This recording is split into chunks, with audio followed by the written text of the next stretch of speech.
여러분, 우리 지난주에는 우리가 추수감사절을 맞이해서 많은 우리 성도님들과 함께 모여서 예배하고 또 입교 세례 예식도 거행할 수 있어서 너무 참 감사했습니다. 근데 한 주간 동안에 또 이제 확진자가 많이 나오면서 사회적 거리두기가 1.5단계로 격상이 되었고 또 2단계 논의가 지금 진행되고 있습니다. 뉴스를 보니까 이번 주에는 확진자가 400명대, 12월 초에는 600명대가 될 것이다. 당국은 이렇게 내다보고 있습니다. 이런 어려운 때에 어제는 전국에서 임용고시가 있었습니다. 중학교, 고등학교 교사를 뽑는 임용고시가 1년에 한 번 있는 고시가 어저께 있었습니다. 그런데 그저께는 이 노량진 학원가에서 확진자들이 많이 나왔는데 임용고시를 준비하는 사람들도 이 가운데 있었어요. 그래도 이제 당국에서는 안전조치를 하면서 이 시험을 강행을 했는데 확진 판정을 받은 67명은 시험을 보질 못했습니다. 이게 1년에 단 한 번 있는 시험이어서 1년 준비한 사람, 어떤 사람들 수년 동안 준비했는데 갑작스럽게 이 코로나가 또 확진자로 판명되면서 시험조차 볼 수 없는 그렇게 된 사람들이 있다는 거죠. 그 사람들 가운데 교회 다니는 사람이 없었을까? 분명히 있었을 것 같습니다. 기도하면서 또 열심히 준비했는데 이런 어려운 상황들을 경험하게 되는 것입니다. 여러분, 대학 가기도 어렵고 대학 졸업하기도 어려운데 대학 졸업하고 나서 또 임용고시를 준비하고 임용고시 되기도 어렵습니다. 임용고시 돼서 교사가 돼도 참 어려워요. 일선 교사에 있는 교사분들도 많은 스트레스를 받고 또 어려움을 겪습니다. 우리의 세상 살아가는 게 참 녹록지 않다라는 얘기죠. 미국에서 유명 그 토크쇼 진행자인 코난 오브라이언이라는 사람이 있습니다. 이 사람이 미국 아이비리그 대학 중에서 한 대학인 다트머스 대학교 졸업식에서 얼마 전에 이제 축사를 한 것이 이제 화제가 된 적이 있습니다. 그 내용은 이제 본인의 이제 유머 감각으로 이렇게 표현을 한 내용이었는데요. 대충 이런 내용이었습니다. 제가 졸업 축사자로서 여러분들에게 첫 번째 드리고 싶은 얘기는 이 세상은 공평하지 않다라는 것입니다. 여러분들 열심히 지금까지 공부해서 힘들게 지금 여기 졸업장을 받으셨는데 여러분 축하합니다.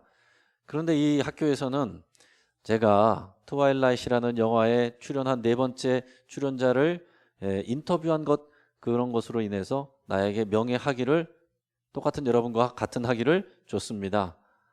여러분, 이것이 현실입니다. 여러분 받아들이시고 잘 헤쳐나가시기를 바랍니다. 세상이 불공평하다는 또 다른 증거를 대볼까요? 지금 만약에 이곳에 비가 온다고 한다면 이 학교 당국에서는 이 중에서 또 돈이 많고 힘 있는 사람들에게만 텐트를 쳐줄 겁니다. 여러분, 그게 현실입니다. 여러분, 이것을 받아들이고 헤쳐나가세요. 여러분, 여기 부모님들이 많이 와 계신데 여러분 부모님들이 우리 자녀들이 열심히 공부하느라고 자녀들 얼굴도 잘 못 봤을 겁니다. 그런데 이제 자주 보게 될 겁니다. 매일 여러분들의 자녀들이 이제 방에서 나와서 엄마 왜 와이파이 안 터져? 그러면서 하루 종일 컴퓨터 붙잡고 있을 겁니다. 왜요? 그만큼 취업난이 심하기 때문에. 이렇게 어려운 시험을 다 치르고 대학 졸업장을 받아도 이럴 자리가 별로 없습니다. 이런 세상 가운데서 여러분 이것을 현실을 받아들이고 그러나 좌절하지 마시고 잘 헤쳐나가십시오. 이런 얘기를 했어요. 자, 이 세상이 불공평하다는 것을 인정하고 받아들이라, 이 얘기를 한 것입니다. 여러분, 우리가 살아가는 세상은 다 똑같은 공평함을 누리기가 쉽지가 않습니다. 자유주의 민주경제 이 경제 상황에서는 우리가 자본주의 경제 시장인데요.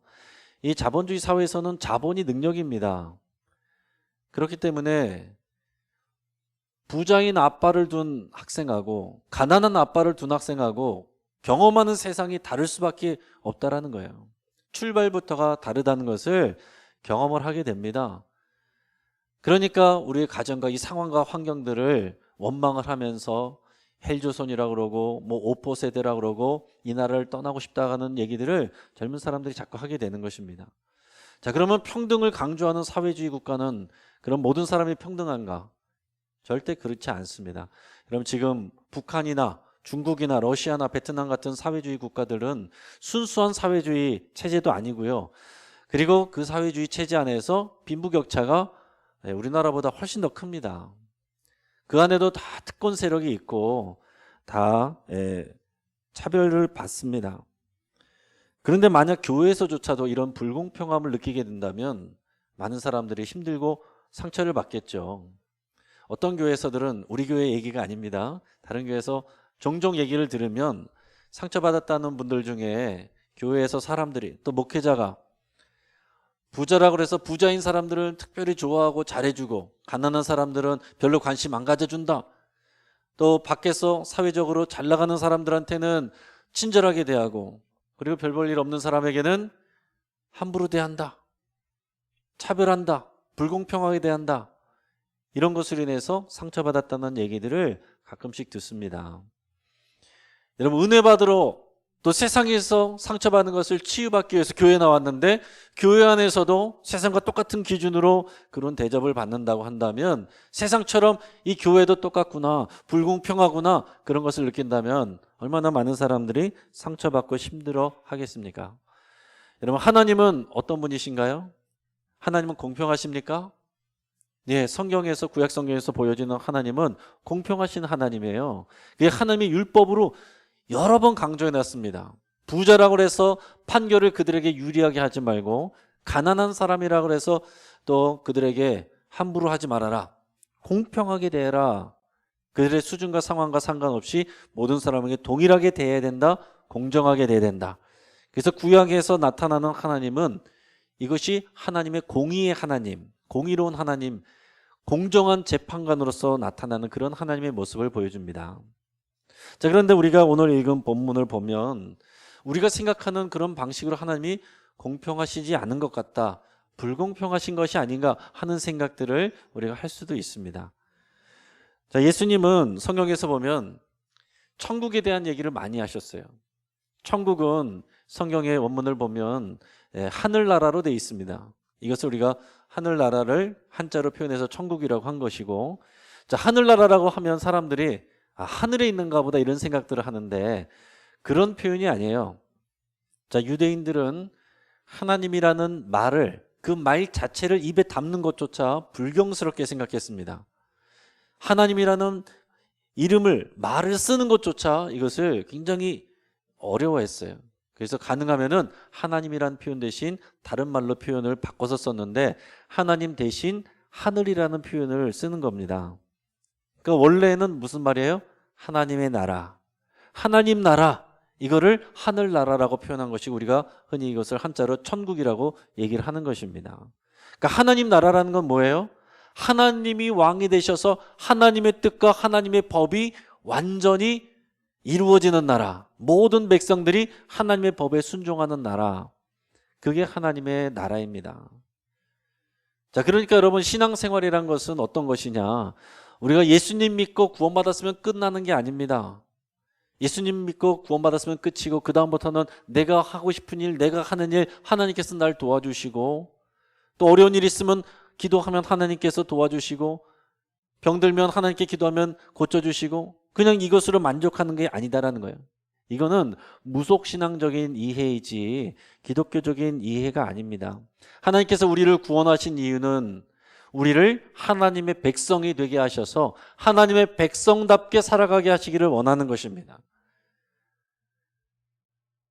그러니까 하나님을 믿고 하나님의 자녀가 되고 하나님 백성 된 것을 알아야 되고, 그것이 끝이 아니라 하나님의 백성으로서 어떻게 살아야 되는지, 하나님 나라가 어떤 원리인지, 하나님의 뜻이 무엇인지 이것을 알아가는 게 중요하다는 것입니다.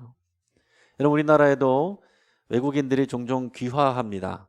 우리나라를 좋아해서 이제 귀화를 하는데, 우리나라 좋아한다고 해서 그냥 다 귀화시켜 주는 게 아니에요. 그 필요 요건을 다 충족하고 시험을 봐서 통과를 해야 귀화의 자격을 받게 되는 것입니다. 먼저 한국어 시험을 봐서 어느 정도 그 수준 이상이 돼야 됩니다. 그리고 한국의 역사도 알아야 되고 한국의 문화에 대해도 알아야 되고, 대한민국 국민으로서 이 땅에서 어떻게 살아야 되는지 법에 대한 내용들, 여러 가지 그 자세와 방법에 대해서 배우고 그것을 시험 쳐서 합격한 사람이 귀화를 하는 거예요. 근데 우리도 마찬가지입니다. 우리가 하나님의 백성이 됐다는 것은 하나님의 백성으로서 어떻게 살아가야 되는지, 하나님의 나라에 어떤 원리로 통치되는지 이것을 알고 거기 순종하면서 사는 것이 하나님 나라의 백성입니다. 다른 것이 있다면 우리가 하나님 나라 백성 되는 데 있어서 자격 조건이 된 사람은 아무도 없고, 예수님을 믿는 믿음으로 주의 은혜로 우리가 하나님의 백성이 된 것입니다. 하나님의 백성 된 것을 우리가 먼저 알아야 되고, 그 다음에는 이제 하나님의 백성으로서 어떻게 살아야 되는가, 하나님의 나라는 어떠한 나라인가, 어떤 원리로 통치되는가, 하나님이 뭘 원하시고 우리에게 뭘 요구하시는가, 어떻게 살아가기를 원하시는가, 하나님 나라 백성으로서 이 땅에 살아가는 것, 이게 신앙생활입니다. 여러분, 이것을 우리가 생각하고 하나님의 나라 원리를 배우고 그 원리로 살아가는 법을 오늘 말씀을 통해서 배울 수 있기를 바랍니다. 그래서 예수님이 천국에 대해서 자꾸 얘기를 하시는 거예요. 오늘 말씀을 통해서 예수님은 하나님의 나라 천국을 포도원 일꾼의 비유로 이렇게 설명을 해주셨어요. 자, 어느 날 포도원 주인이 일꾼을 구하러 장터로 나갔습니다. 장터에 나갔더니 품꾼들이 모여 있어요. 이 품꾼들은 하루 일해서 하루 벌어먹는 사람들입니다. 그래서 선택을 받아서 일을 하고 품삯을 받으면 자기의 그 가족들을 부양할 수 있는 거예요. 그런데 선택받지 못하면 일할 수가 없고 품삯을 못 받고 그런 일이 계속 반복되면은 자기 가족을 부양할 수가 없는 사람들이에요. 저는 이제 경험을 위해서 이제 군대 제대하고서 이제 아르바이트로 이런 일용직 노동하는 것을 좀 여러 번 해봤습니다. 자, 그런데 이제 해보신 분들은 알겠지만은 이제 직업소개서에 입회비를 내고 이제 그날 아침에 매일매일 이제 출근을 하는 거예요. 거기 사무실에 가면은 어떤 일을 할지 아무도 몰라요. 기다리고 있으면은요, 이제 사장님들이 옵니다. 사장님들은 어떤 사람들이냐면은 주로 이제 건축 일 하시는 분들이에요. 이제 혼자 개인 일하시는 분들인데 이제 보조 일할 사람들을 뽑아서 가는 것입니다. 그러면 그 사장님들이 오면은 기다리고 있는 사람들이 눈이 초롱초롱해져요. 이제 뽑혀야 되니까. 자, 이게 좀 잘 보이려고 다 이렇게 자세도 갖추고 이렇게 눈도 또롱또롱 뜨고서 집중을 합니다. 그러면은 이제 그 사장님들이 와가지고서 일 경험이 있는지 뭐 건강한지 물어보고서 마음에 드는 사람을 몇 명을 이제 선택해서 그 사람들을 데려가는 거예요. 어떤 사람들은 일찍 선택받고 어떤 사람들은 나중에 선택받고 어떤 사람들은 선택 못 받으면 집에 가야 되는 것입니다. 저는 뭐 일하는 뭐 능력과 뭐 기술은 별로 없지만은 그래도 그 당시에 젊었고 또 그냥 건강하니까 그래도 이제 비교적 이른 시간에 선택받아서 나가는 그런 편이었어요. 그래서 나가서 보면은 어떤 날은 삽질하고 하루 종일 삽질하고 어떤 날은 이제 공장 굴뚝 같은 데 들어가서 혼자서 그 먼지를 다 청소하는 일도 있었고 어떤 날은 건물에 돌 붙이는 일 뭐 그런 일들도 해보고 했습니다. 그런데 어떤 날은 제가 선택을 받지 못한 날도 있었어요. 그런 날은 그냥 공치고 집에 돌아가는 것입니다. 자, 이렇게 품꾼들은 하루하루 선택을 받아서 일을 하는 것, 그것 자체가 행복한 일이에요. 그것 자체가 감사한 일입니다. 포도원 주인이 이른 아침에 나가서 이 품꾼들을 만나서 하루치 품삯인 한 데나리온, 그 당시에 하루치 품삯 한 데나리온을 주기로 약속하고서 포도원에 들어가서 일하게 했습니다. 자, 그런데 그것을 끝나지 않고 한 오전 9시 정도 돼서 나와보니까 또 사람들이 있어요. 그 사람들도 포도원에 가서 일해라 해줬어요. 12시에 나와보니까 사람들이 또 있습니다. 오후 3시에 나와보니까 사람들이 또 있어요. 다 들어가라고 그랬습니다.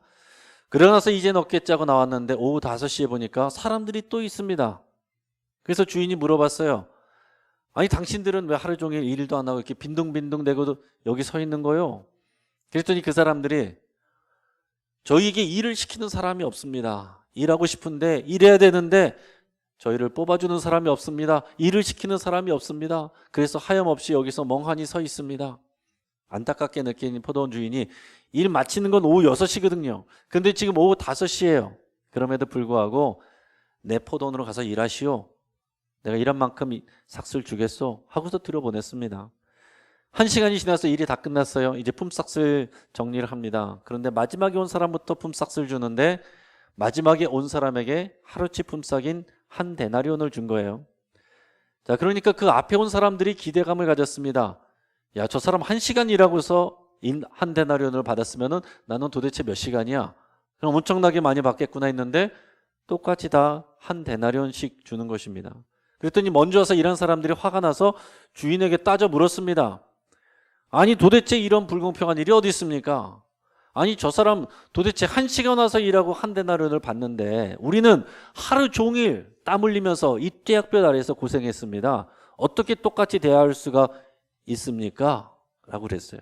그랬더니 주인이 뭐라고 말합니까? 당신들은 당신들에게 정한 계약한 그 품삯이 있는데 그것을 받으면 정당한 것이고, 이 사람들은 내가 가지고 있는 것을, 저 사람들 내가 불쌍히 여겨 긍휼히 여겨서 내가 그 사람들에게 선을 행하고 후하게 주는데 내가 선한 일을 하는 것을 가지고 당신이 왜 나에게 원망을 하시오? 당신은 당신의 것만 가지고 가시면 됩니다. 이렇게 얘기를 했어요. 여러분 어떻게 생각합니까? 이 지금 사회적인 잣대에서 보면은 이것은 불공정이고 불공평이에요. 1시간 일한 사람하고 오랜 시간 하루 종일 일한 사람하고 어떻게 동일한 임금을 받습니까? 근데 여러분 우리가 생각해야 되는 거죠. 이 먼저 온 사람들은 자기의 정당한 값을 받았어요. 원래 약속한 것이 한 데나리온이었기 때문에 한 데나리온 받으면 그걸로 만족하면 되는데 지금은 전혀 만족할 수가 없어요. 전혀 기쁘지 않고 행복하지가 않습니다. 하나도 감사하지가 않습니다. 자기가 원했던 대로 이른 일찍부터 이른 시간부터 선택을 받았고 일했고 정당한 품삯을 받았는데 하나도 기쁘지가 않다라는 거죠. 왜 그렇습니까? 나중에 온 사람하고 비교하기 때문에 그런 거예요. 그럼 여러분 한번 생각해 보세요. 주인이 오후 5시에 나가서 이 사람들을 왜 일을 시켰는가? 그렇게 일손이 딸렸을까? 성경이 말하는 바는 그런 게 아닙니다. 일손이 딸리기 때문에 나가서 포도원 주인이 그 사람들에게 일을 시킨 게 아니다라는 거예요. 그 사람들 없어도 포도원은 충분히 일이 다 진행됩니다. 주인이 단지 그들을 가엾게 여기고 불쌍히 여기는 긍휼한 마음을 가졌기 때문에 그들에게 선을 베푼 거예요. 아유, 저 사람들 어떡해, 오늘 일 못하고 공치면 저 사람들 가족들 먹여 살리기도 어려울 텐데, 그러나 그렇다라고 내가 거지처럼 적선해 줄 수는 없고 저 사람들에게 조금이라도 일이라도 시키고 저 사람들에게 품삯을 줘야지. 그러나 그 일한 만큼 1시간만큼만 줘도 되지만 이 주인은 선한 마음으로 그에게 후하게 하루치의 품삯을 준 것입니다. 그거는 법적인 부분이 아니죠. 그 이상의 것을 후하게 준 거예요. 은혜를 베푼 것입니다. 오늘 이 본문에서 나타나는 불공평이란 것은, 이 불공평의 문제는 이 나중에 받는 사람들에게서는 이게 뭡니까? 그 불공평은 이들에게 은혜인 거예요. 이 주인의 선한 행동입니다. 하지만 앞부분에 온 사람들은 감사하지 않아요. 왜 감사하지 못합니까? 은혜의식을 잃어버렸기 때문에, 자기가 은혜 받았다는 것을 잊어버렸기 때문에 감사하지 못하는 것입니다. 그리고 나중에 온 사람하고 비교하니까 불평이 나오는 거예요. 원래는 지금 감사해야 될 타이밍인데, 행복해야 될 타이밍인데 불평이 나오고 원망이 나오게 되었다라는 얘기입니다. 사랑하는 여러분, 우리의 삶을 감사를 불평으로 만들고 행복을 불행으로 만드는 놀라운 비법 2가지가 있습니다. 여러분 잘 들으시고 기억하시길 바랍니다. 우리를 불행하게 만드는 2가지 비법이 있는데, 첫째는 다른 사람과 비교하는 거예요. 2번째는 내가 가지고 있는 것을 당연하게 여기는 것입니다. 내가 갖고 있는 것은 당연하고 그러면서 내가 갖지 못한 것을 갖고 있는 사람들과 나를 비교할 때 그 순간 불행해지는 거예요. 감사가 사라지는 것입니다.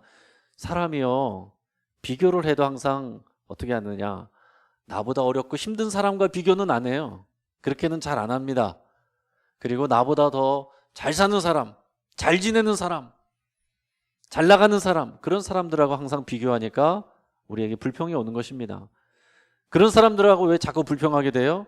내가 누리고 있는 것, 내가 가지고 있는 것, 이것은 당연한 것이라고, 마땅한 나의 권리라고 생각을 하기 때문에 다른 사람, 나보다 더 잘 지내고 있는 사람과만 자꾸 비교를 하게 된다라는 얘기입니다. 아침에 일 나가시는 우리 가족들이 어떤 인사합니까? 다녀올게, 갔다 올게. 이 평범한 인사말이지만 여러분, 이 평범한 인사말을 지키지 못하는 사람이 하루에 7명, 1년이면 2,400명이 된다고 합니다. 당연히 갔다가 오는 것이 당연한 일인 줄 알았지만 여러 가지 사고로 인해서 돌아오지 못하고 그렇게 이별하는 경우들이 많다라는 얘기예요. 지금 우리가 코로나로 인해서 전 세계가 몸살을 앓고 있는데 지금 전 세계적으로 확진자만 5,700만 명, 그리고 사망자만 132만 명이 넘었습니다. 우리가 물어야 될 것은 왜 나는 그 안에 들어가 있지 않는가? 이것을 물어봐야 되는 거 아닙니까? 그 사람들은 무슨 특별한 잘못을 했다고 그 숫자 안에 들어가 있어야 되는 것입니까? 여러분, 지금 확진이 되면 여러분이 지금 병원에서 만약에 돌아가시면은 가족들 보지도 못하고 그냥 화장해 버려요. 여러분, 지금 우리가 살아가는 인생은 어제 그냥 평범하게 나눴던 가족들과의 대화가 나의 유언이 될 수도 있는 것입니다. 그런 가운데서 우리가 살아가는 것, 행복을 느끼지 못하고 감사하지 못하는 것, 그것은 내가 지금까지 누리고 있는 것, 나의 건강과 가족과 내가 누리고 있는 여러 가지 경제적인 일들과 이런 부분들을 당연하게 여길 때, 그리고 나보다 더 좋은 것을 갖고 있는 사람들과 비교할 때 나는 그 순간 불행해지는 것입니다. 여러분, 이 생각은 과연 공정한 것이냐? 여러분, 이 생각을 한번 해보시길 바랍니다. 여러분, 사회학자들이 분석한 바에 의하면은 전 세계에서 이 지구촌에서 60년 전에 살던 사람들을 봤을 때에 그 사람들이 60년 전에는 살아가는 데 있어서 필요한 것들이 한 72가지 정도가 되고 꼭 필요한 것이 한 18가지 정도 됐다고 합니다. 그런데 지금 60년이 지난 지금의 지구촌에서 사람들이 살아가는데 필요한 것으로 누리고 있는 것들이 500여 가지가 되고 꼭 필요한 것이 50가지가 넘는다고 그래요. 60년이 지나면서 비교할 수 없는 많은 것들을 우리가 누리게 됐는데 더 많이 행복해졌을까요? 우울증 환자가 급격히 늘어나고 자살하는 사람들이 자살률이 많이 높아졌습니다. 여러분, 우리가 많이 소유하는 것과 우리의 행복은 비례하는 게 아니에요. 감사하는 능력과 행복의 지수는 비례하는 것입니다. 오늘 이른 아침에 부름 받은 사람을 한번 생각해 보세요. 이 사람은요, 감사할 제목이 많은 사람입니다. 취업난 속에서 가장 먼저 일찍 취업을 했잖아요. 남들 다 취업 못하고 있는데 자기만 선택을 받아서 간 것입니다. 다른 사람들은 하루 종일 오늘 어떻게 될지 몰라서 두려워하고 염려하고 있을 때 오늘 하루를 보장을 받은 거예요. 또한 포도원 주인이 자신의 가치를 인정해주고 알아봐 준 것입니다. 하루치 정당한 품삯을 약속받았고 그 품삯도 받았어요. 이거 다 감사한 일이죠. 여러분, 또한 내가 일할 수 있다는 것 자체, 그것 자체가 감사한 일이죠. 내가 부양받는 가족이 아니라 내가 일해서 다른 가족들을 부양할 수 있다는 거, 나에게 그런 건강과 능력을 주셨다는 거, 그게 감사 제목이죠. 더 나아가서는 내가 단지 입에 풀칠해서 일하는 것이 아니라 내가 여기서 일하는 이 포도, 이것으로 인해서 많은 사람들이 즐거움을 얻고 행복해진다, 나는 귀한 일을 하고 있다라는 여러분 그 의식을 가지면 더 귀한 마음과 감사를 갖게 되는 것입니다. 그런데 이 사람은 뭐라고 그랬어요? 나는 하루 종일 떼약볕에서 이렇게 고단하게 지냈다. 감사함이 한순간 사라져버린 것입니다. 자기의 감사 제목을 자신의 수고로 바꿔버리고 마땅한 권리로 생각하는 순간부터 그들은 불행해졌다라는 거예요. 감사를 잃어버렸다는 것입니다. 그리고 다른 사람들을 판단하고 정죄하고 자신에게 일자리를 주었던 주인도 정죄했습니다. 원망했습니다. 이 사람들이 누구냐? 성경에서 이 사람들은요, 바리새인과 서기관들과 이런 대제사장들 같은 종교 지도자들이었습니다. 이 사람들은 하나님의 선택을 받았고 은혜를 받았고 더 나아가서는 하나님의 일꾼으로 세움받은 사람들이에요. 근데 그것을 자신의 마땅한 권리로 자기가 잘나서 된 걸로 생각을 하는 것입니다. 그리고 그 당시에 이 로마의 헤롯 정부 안에서는 정상적으로 이렇게 되는 사람들도 있었지만은 많은 사람들이 돈 주고 직분을 사는 경우들도 있었다 그래요. 그러니까 이런 사람들은 내가 돈을 얼마나 들였는데 내가 노력한 대가로서 여기는 것입니다. 하나님 앞에 감사한 마음이 없어요. 은혜의식이 없습니다. 그런데 예수님이 오셔서 세리와 죄인들하고 친하게 지내는 거예요. 자기들하고 친하게 지내야 되는데, 자기들한테 잘 보여야 될 것 같은데, 세리와 죄인들, 자기가 하찮게 여기는 그 사람들을 귀하게 여기고, 그 사람들과 다니고, 그 사람들과 식사하고, 이런 것이 꼴보기 싫은 것입니다. 그래서 예수님을 늘 정죄하고 비판하고 판단했거든요. 예수님이 하는 일이 불공평하다라고 얘기를 했거든요. 과연 이것이 불공평인가 하는 얘기입니다. 어저께 다니엘 기도회가 끝났습니다. 참여해 보신 분들은 알겠지만은 이 순서가 앞부분에 찬양 한 30분 하고 그 다음에는 꼭 사랑의 헌금 시간이 있어요. 이 사랑의 헌금 시간은 어떤 시간이냐면은 우리의 도움이 필요한 분들, 그런 분들을 돕는 그런 구제 헌금을 하는 것입니다. 근데 거기에 나오는 분들을 보니까 많은 경우가 목회자, 또 선교사, 또 하나님 앞에 신실한 그런 신앙인들이 많이 계시더라고요.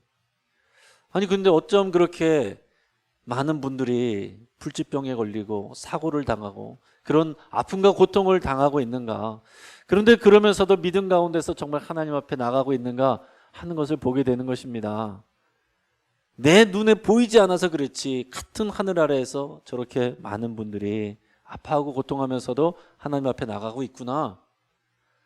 하나님은 그것을 다 보고 계시겠구나. 이런 생각을 하게 되는 것입니다. 이 다니엘 기도에 많은 간증자들이 섰는데요. 오늘 본문과 연결해서 제가 유독히 또 기억하는 그런 한 분의 간증자가 있었습니다. 이 지성호 선교사님이라는 분이었는데 이분은 모태신앙이었다고 그럽니다. 어릴 때부터 기독교 집안에서 자랐어요. 그런데 본인은 정작 하나님을 향한 인격적인 믿음과 고백이 별로 없었습니다. 그냥 부모님 따라서 교회 다닌 거예요. 근데 그의 아버지는 경찰관이었고 늘 강하고 힘 있는 분이었는데 초등학교 6학년 때 쓰러지게 됩니다. 근데 병원에서는 간에 문제가 있다고 진단을 했는데 그게 오진이었어요. 두 번째 쓰러질 때는 뇌종양 말기 판정을 받았습니다. 억울하죠. 그런 상황 속에서 하나님을 원망했지만은 마음을 추스리고 엄마하고 같이 40일 작정 기도를 태어나서 처음으로 했습니다. 다 하기 어려웠지만은 정말 생명을 걸고 엄마와 함께 40일 작정 기도를 다 했는데 끝나는 날 끝난 다음에 아버지가 일어나신 게 아니라 돌아가셨다는 것입니다. 하나님 이럴 수가 있습니까? 왜 나한테만 이러십니까? 그 엄마는 또 친척에게 신장 이식 수술을 해줬어요. 그 귀한 일을 해줬는데 당장 엄마는 한 20년은 늙어 보이고 건강이 안 좋아져 버렸습니다. 그리고 이제 집안에 유일한 희망이라고는 남동생 하나 있었는데 남동생이 정신 못 차리고 있다가 이런 가정을 살리겠다고 뒤늦게 고3이 돼서 열심히 공부를 해가지고 기적적으로 좋은 대학에 입학을 한 거예요. 정말 이제 이 가정에 하나님의 은혜가 부어지나 보다 그렇게 기뻐했는데 기쁜 날이라고 이 동생이 친구들이랑 파티하러 갔다가 친구들이 장난하면서 밀었는데 넘어지면서 길거리에 넘어졌는데 그 순간 화물차가 지나가면서 머리를 밟고 지나갔어요. 그래서 그 사랑하는 동생 유일한 가족의 희망을 잃어버렸습니다. 그래서 이 지성호 씨가 그때부터는 하나님이고 뭐고 다 거부하고 술독에 빠져서 세상을 원망하고 하나님을 원망하면서 살았습니다. 그렇게 수개월을 살다가 어느 날 한순간에 하나님의 말씀이 눈에 들어오게 되었다라고 그래요. 그 말씀이 이사야서 49장 13절에서 16절까지의 말씀이었는데 그 붉은색 글씨만 제가 읽어보겠습니다. 그의 고난당한 자를 긍휼히 여기실 것임이라. 이것이 새롭게 들으면서 하나님이 나를 고통 속으로 몰아간다고 생각했는데 하나님이 나를 긍휼히 여기신다고, 나를 불쌍히 여기신다고. 그 다음에 보시면 15절에서 그들은 혹시 잊을지라도 나는 너를 잊지 아니할 것이라. 내가 너를 내 손바닥에 새겼다. 하나님이 나 잊어버리신 줄 알았는데, 내 문제에 신경도 안 쓰시는 줄 알았는데 하나님이 나를 잊지 않고 손바닥에 내 이름을 새겨서 나를 그렇게 관심 갖고 긍휼히 여겨 주고 계시다는 얘기죠. 이 말씀이 한순간 들어오면서 이분이 변화가 됐어요. 그러면서 고백하기를 내가 왜 이 말씀이 그동안은 들리지 않았을까? 보이지 않았을까? 왜 이런 하나님을 몰랐을까? 자기 안에 우상이 가득하고 교만이 가득해서 이 말씀이 들어오지 않았었다라는 얘기입니다. 그래서 이분은 변화된 삶으로 하나님 앞에 선교사가 돼서 늘 감사하면서 하나님 앞에 기쁘게 그 일들을 감당하고 있습니다. 여러분, 하나님은 한 번도 변하신 적이 없습니다. 하나님은 언제나 우리에게 늘 말씀하고 계세요. 단지 우리가 하나님께 등을 돌리고 우리가 귀를 막고 있어서 그렇지, 하나님은 우리에게 언제나 일하고 계시고 하나님은 우리를 긍휼히 여기고 계십니다. 우리가 찬양 설교 후에 부르게 되는 이 나라는 찬양 있죠. 지난주에도 불렀고 오늘도 부를 것인데, 이 찬양 우리가 잘 아는 것처럼 송명희 시인이 작사한 내용입니다. 이 송명희 시인도 여러분이 아는 것처럼 의료사고로 아기 때에 의사가 단순 실수로 집게로 이 뇌를 잘못 건드리는 바람에 중증 뇌성마비 장애인이 돼버렸어요. 의료사고죠. 그래서 평생을 말 한마디 하려면은 온몸을 뒤틀어야 되는 그런 상황이 됐습니다. 여러분, 지금 상황의 기준으로 보면은 우울증에 걸리고, 그리고 자기 생명을 스스로 끊어도 이상하지 않을 만한 그런 상황들이었습니다. 그러나 이분은 성경을 통해서, 말씀을 통해서 예수 그리스도의 십자가의 그 사랑을, 하나님의 사랑을 알게 되고 만나게 됐습니다. 그래서 오늘 이 시를 통해서, 이 노래를 통해서 고백할 때 공평하신 하나님이 다른 사람들이 보지 못한 것을 내가 보게 하셨고 다른 사람들이 갖지 못한 것을 갖게 하셨습니다. 하나님은 공평하십니다. 이렇게 노래하게 된 것입니다. 하나님 왜 하필 나에게 이런 일을 하십니까? 왜 불공평하게 이러십니까? 라는 생각이 든다면 여러분, 곰곰이 생각해 보시기 바랍니다. 이 불공평은, 하나님의 불공평은 우리 각자에게 주어주시는 하나님의 특별한 부르심이에요. 많은 사람들이 그것을 고백합니다. 하나님은 이 땅 가운데 모든 사람이 똑같은 수준의 재산과 똑같은 수준의 그런 환경에서 자라게 하시는 것이 하나님의 일하시는 원칙과 법칙이 아니에요. 가난한 사람들도 있고 부자도 있지만 부자인 사람들이 가난한 사람들을 돌보고 하나님의 마음으로 그들과 함께 어울려 지내는 이런 나라를 하나님께서는 만들기를 원하시는 것입니다. 이 포도원 주인이 다 똑같은 시간에 부름받은 게 아니에요. 이 품꾼들이 부름받은 것이 아닙니다. 그러나 그들에게는 동일한 은혜를 주신 것입니다. 사랑하는 여러분, 저와 여러분들은 이 마지막 시간에 부름받은 그런 사람들이에요. 우리는 유대인도 아니고 이스라엘 사람들도 아닙니다. 그러나 우리는 마지막에 예수님을 통해서 이 하나님의 은혜와 언약 안에 우리는 연결된 사람들입니다. 갚을 길이 없는 그런 은혜를 받은 사람들이다라는 거죠. 하나님의 불공평은 우리 각자를 향한 특별한 부르심입니다. 하나님의 이런 불공평이라는 것은 받는 우리에게는 놀라운 하나님의 은혜인 거예요. 하나님의 나라의 다양성입니다. 오늘 본문에서 포도원 주인은 이른 아침에 나온 사람들에게도 특별한 은혜를 주신 것이고 나중에 부른 사람들에게도 특별한 은혜를 주신 거예요. 단지 이른 아침에 나온 사람들은 감사할 줄을 몰랐고 마지막에 온 사람들은 감사하게 여겼던 그 차이인 것입니다. 사랑하는 여러분, 오늘 우리의 평범한 오늘이 누군가에게는 간절하게 기다렸던 내일일 수가 있는 것입니다. 오늘 우리가 우리 두 다리로 이 자리에 나와서 예배하는 오늘 이 시간이 누군가에게는 평생에 소원하는 그런 시간일 수도 있다라는 얘기죠.